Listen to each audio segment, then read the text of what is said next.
Hello dear students, आज अपन पढ़ेंगे Coulomb का नियम। अपन जानते हैं चार्ज दो प्रकार के होते हैं, धनात्मक और ऋणात्मक। अगर दो समान प्रकार के चार्ज हैं, प्लस प्लस धनात्मक धनात्मक, तो इनमें प्रतिकर्षण होगा। और दो ऋणात्मक प्रकार के हैं तब भी प्रतिकर्षण होगा, परंतु एक धनात्मक और एक ऋणात्मक है तो इनके मध्य आकर्षण होगा। मीन्स समान प्रकार के आवेश एक दूसरे को प्रतिकर्षित करते हैं, विपरीत प्रकृति के आवेश एक दूसरे को आकर्षित करते हैं। तो कूलॉम ने इसी आकर्षण बल और प्रतिकर्षण बल के परिमाण को ज्ञात करने के लिए एक नियम दिया, जिसको बोलते हैं अपन कूलॉम का नियम।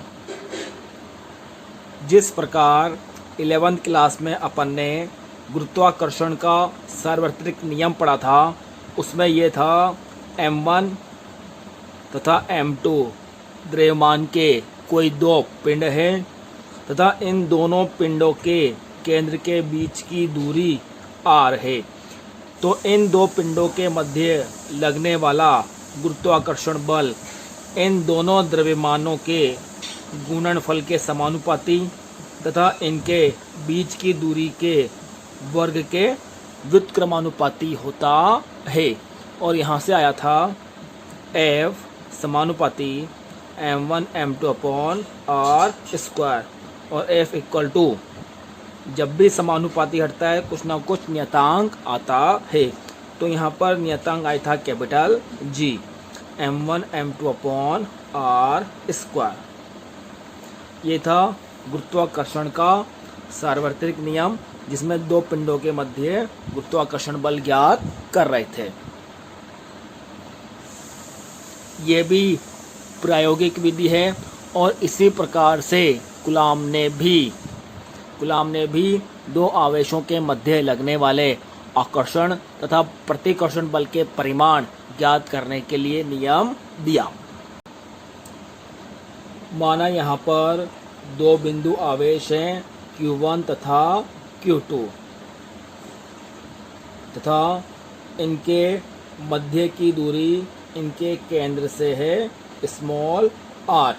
ये दो स्थिर बिंदु आवेश हैं। तो इन दोनों आवेशों के मध्य लगने वाला बल, ये बल आकर्षण भी हो सकता है और प्रतिकर्षण भी हो सकता है। अगर Q1 Q2 समान प्रकृति के होंगे तब तो प्रतिकर्षण होगा, और विपरीत प्रकृति के होंगे तो आकर्षण होगा। तो इन दो आवेशों Q1 व Q2 के मध्य लगने वाला बल इन आवेशों के गुणनफल के समानुपाती और इन दोनों के बीच की दूरी के वर्ग के व्युत्क्रमानुपाती होता है। तथा इस कूलॉम बल की दिशा इन दोनों आवेशों को मिलाने वाली रेखा के अनुदिश होती है। तो यहाँ से अपने पास ये हो जाएगा F समानुपाती Q1 Q2 upon r square. जब भी समानुपाती हटता है तो कुछ ना कुछ नियतांक आता है। यहाँ पर नियतांक आएगा K, जैसे वहाँ पर कैपिटल G आया था गुरुत्वाकर्षण वाले में, वैसे यहाँ पर K, Q1 Q2 upon r square.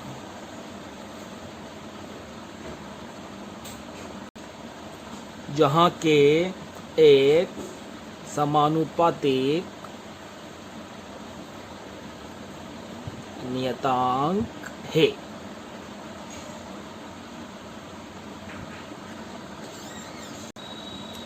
यदि यह दोनों आवेश निर्वात में रखे हैं तो K का मान होता है 9 × 10⁹, और इसका मात्रक हो जाएगा newton metre square upon coulomb square. मात्रक कैसे आया? बल का मान होता है F equal to K Q1 Q2 upon r square. तो यहाँ से K का मान क्या आएगा? F r square upon Q1 Q2। तो यहाँ से मात्रक हो जाएगा न्यूटन, दूरी का मात्रक मीटर में, metre square upon coulomb into coulomb, coulomb square. इस के का मान 1/4 एप्सिलॉन नॉट भी होता है और ये हो जाएगा 9 × 10⁹ newton metre square upon coulomb square. जो ये एप्सिलॉन नॉट है,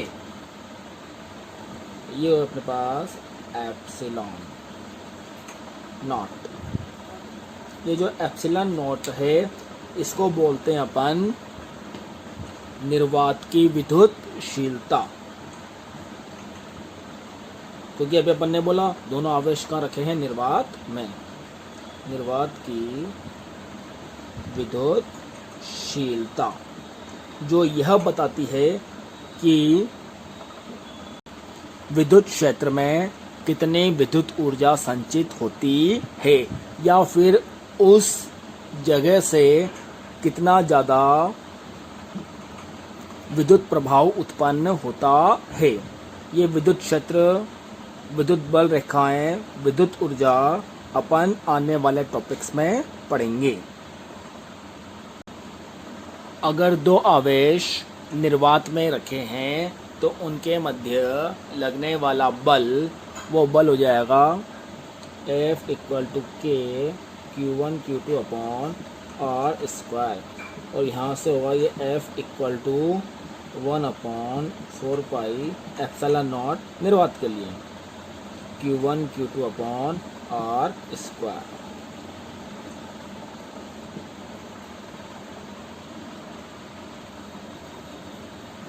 यह जो बल है, यह बल निर्वात में स्थित दो बिंदु आवेशों के मध्य लगने वाला बल है। अगर आवेश निर्वात में न होकर किसी माध्यम में हो तो माध्यम के लिए बल का मान होगा F = 1/4 epsilon Q1 Q2 upon R²। यहाँ पे जो ये एप्सिलॉन है, ये है माध्यम की विद्युतशीलता। इसका मतलब वह माध्यम कितनी ज़्यादा विद्युत ऊर्जा को संचित कर रहा है, उसके सामर्थ्य को बताता है। माध्यम के लिए अपन इसको यहाँ पर m से प्रदर्शित कर देते हैं। तो माध्यम के लिए बल हो गया 1/4 epsilon Q1 Q2 upon R²। के कूलॉम नियतांक है जिसका मान होता है 4 एप्सिलॉन नॉट और इसको बोलते हैं अपन 9 × 10⁹ newton metre square upon coulomb square. अगर यहाँ से निर्वात की विद्युतशीलता निकालें तो निर्वात की विद्युतशीलता हो जाएगी 1/4 × 9 × 10⁻⁹ और ये बनेगा अपने पास 8.85 × 10⁻⁻12। ये पाई 22/7। इस पूरी टर्म को सोल्व करने पर अपने पास आएगा 8.85 × 10⁻12। और इसका मात्रक क्या बनेगा, देखो ये k है, इस k का व्युत्क्रम है, 4π का कोई मात्रक नहीं होता, इसलिए k का जो मात्रक होगा उसका व्युत्क्रम ही एप्सिलॉन नॉट का मात्रक होगा, means coulomb square upon newton metre square. अगर विद्युतशीलता की विमा देखें तो विमा हो जाएगी, देखना ये coulomb square upon newton metre square इसका मात्रक है, कूलॉम आवेश का मात्रक है और आवेश की विमा होती है 80, तो 80 का स्क्वायर। न्यूटन बल का मात्रक है, बल की विमा होती है m1L1T-2। मीटर दूरी का मात्रक है और दूरी की विमा होती है L²। इसको हल करने पर ये बनेगा a² T² upon m1L1T-2 L2। और इसको पूरा सोल्व करने पर ये m ऊपर जाएगा -1, l यहाँ पे 3 है, l -3, t ऊपर जाएगा तो 2 पहले से है +2, t4 तथा यहाँ पर ये a² तो a2। ये होगी अपने पास एप्सिलॉन नॉट की विमा।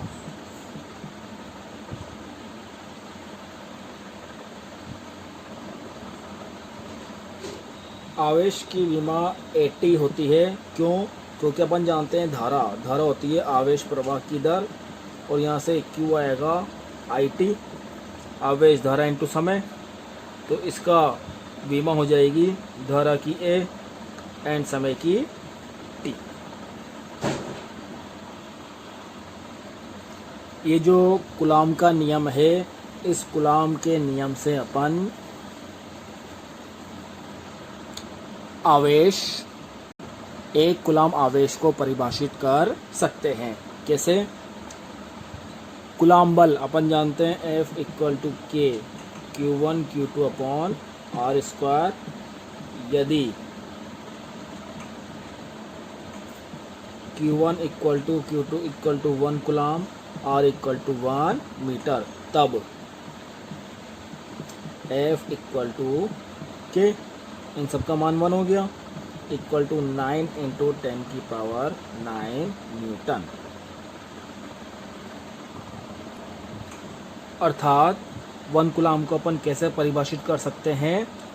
निर्वात में यदि दो समान परिमाण के आवेश 1 मीटर की दूरी पर स्थित हो और उनके मध्य विद्युत बल 9 × 10⁹ न्यूटन का बल कार्य कर रहा हो, तो प्रत्येक आवेश का परिमाण होगा 1 कूलाम।